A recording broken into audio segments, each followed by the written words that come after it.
Hi hello friends, எல்லோரும் ஹாப்பியாக ஹெல்த்தியாக ஜாலியாக இந்த டேவை என்ஜாய் பண்ணிகிட்டு இருப்பீங்கன்னு நினைக்கிறேன்.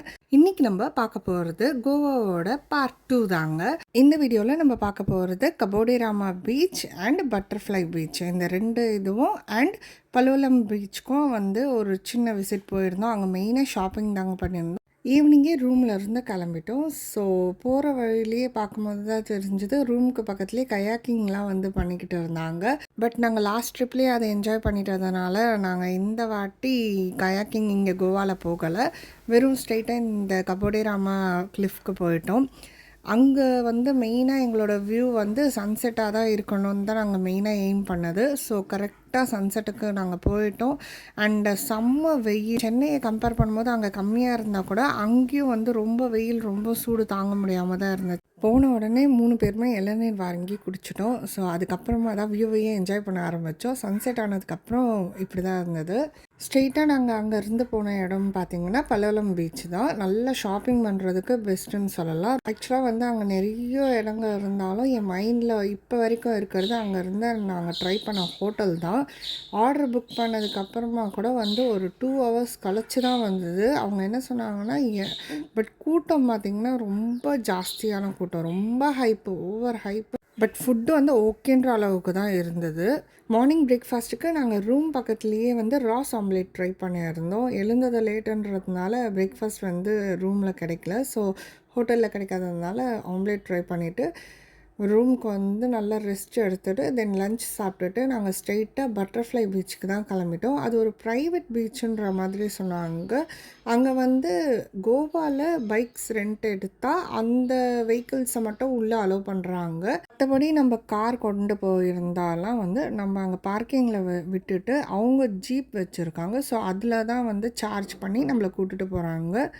ஸோ அங்கே போயிட்டு நம்ம அவங்களுக்கு கால் பண்ணி கூப்பிட்டா அவங்க திருப்பி ரிட்டன் கூட்டிகிட்டு போயிடுவாங்க அந்த மாதிரி. பட் இந்த பட்டர்ஃப்ளை பீச்சில் ரொம்ப க்ளீனாக இருந்தது. வாட்டர் கலரும் கொஞ்சம் டிஃப்ரெண்ட்டாக இருந்தது. அங்கே போட்டிங்கும் இருந்தது. பட் நாங்கள் போகல. பிகாஸ் அது ஒரு சின்ன டிஸ்டன்ஸ், ரொம்ப குட்டி டிஸ்டன்ஸ் தான் கூட்டிகிட்டு போயிட்டு வந்தாங்க.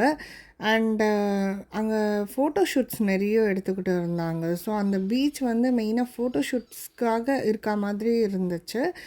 அண்டு அது ப்ரைவேட் பீச்சுன்றதுனால அவங்க அமௌண்ட் சார்ஜ் பண்ணுறாங்க. அது சம் 250 ஆர் சம்திங் பர் பர்சன்ற மாதிரி சார்ஜ் பண்ணாங்க. அங்கேருந்து நாங்கள் ஸ்ட்ரைட்டாக திருப்பி ஷாப்பிங் பண்ணுற இன்ட்ரெஸ்ட் வந்ததுனால நான் திருப்பி பலோலம் பீச்சுக்கே போகலாம் அப்படின்னு சொல்லிட்டு நாங்கள் பலோலம் பீச்சுக்கே போனோம். போகிற வழியில் தான் இந்த ஐஸ்கிரீம் கடை ட்ரை பண்ணியிருந்தோம். செம்மையாக இருந்துச்சு. பட் கொஞ்சம் காஸ்ட்லியாக தான் இருந்துச்சு. குட்டி கடையாக இருந்தாலும் கொஞ்சம் காஸ்ட்லியாக தான் இருந்துச்சு. பட் நல்லா இருந்தது. ஸோ நாங்கள் ஸ்ட்ரெயிட்டாக பார்க்கிங்க்கே போயிட்டோம். பிகாஸ் பீச்சுக்கு கிட்டே தான் பார்க்கிங். இங்கே நம்ம மெரினா பீச் மாதிரி ரோட்டில் இருந்து தண்ணிக்கிட்ட நடக்கிற அந்த அளவுக்கு தூரம் மாதிரி இருக்காது. ரொம்ப சின்ன தூரமாக தான் இருக்கும் ரோட்டுக்கும் பீச்சுக்கும் பார்த்திங்கன்னா. ஆக்சுவலாக இங்கேயும் ரூம்ஸ் அவைலபிளாக இருந்துச்சு. ஆனால் நாங்கள் நல்ல வேளை அப்போ எங்களுக்கு என்னவோ அந்த அகோண்டா பீச் தான் ரொம்ப பிடிச்சிருந்தது. அந்த ரூம் பிடிச்சிருந்ததுனால நாங்கள் புக் பண்ணிட்டோம். பட் இங்கே புக் பண்ணியிருந்தால் கொஞ்சம் கஷ்டமாக தான் இருந்திருக்கும். ஏன்னா எப்போதுமே ரொம்ப கூட்டமாக இருந்தது. ஒரு ப்ரைவேட் பீச் மாதிரி இருந்தது அகோண்டா பீச். பட் இது ரொம்ப கூட்டமான பீச்சு. பிகாஸ் இங்கே பக்கத்துலேயே ஷாப்பிங்லாம் இருக்கிறதுனால ரொம்ப கூட்டமாக இருந்தது. நீங்களும் அதுக்கேற்ற மாதிரி பிளான் பண்ணிக்கோங்க. இப்போ பீச்சுக்கு போகிறதா இருந்தால், கோவாக்கு போகிறதா இருந்தால். நான் எங்கே ட்ரிப்புக்கு போனாலும் அங்கே இருக்க மேக்னெட்ஸ் எப்போதுமே நான் வாங்க மறக்க மாட்டேன். ஸோ அந்த மாதிரி நான் வாங்கின 2 மேக்னெட்ஸ் இது தான்.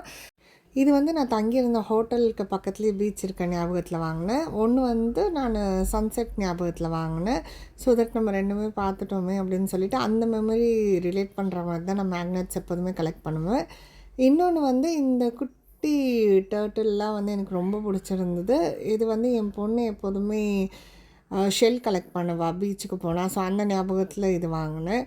உங்களுக்கும் இந்த மாதிரி ரீசனோட ஒரு மேக்னெட்டை கலெக்ட் பண்ண பிடிக்கும்னா அது என்ன மேக்னெட்டு, ரீசெண்டாக நீங்கள் என்ன கலெக்ட் பண்ணியிருக்கீங்கன்னு சொல்லிட்டு கமெண்ட்டில் சொல்லுங்கள், நானும் தெரிஞ்சுக்கிறேன். Hope you all like this video. Please do subscribe to my channel, like, share and comment. Thank you.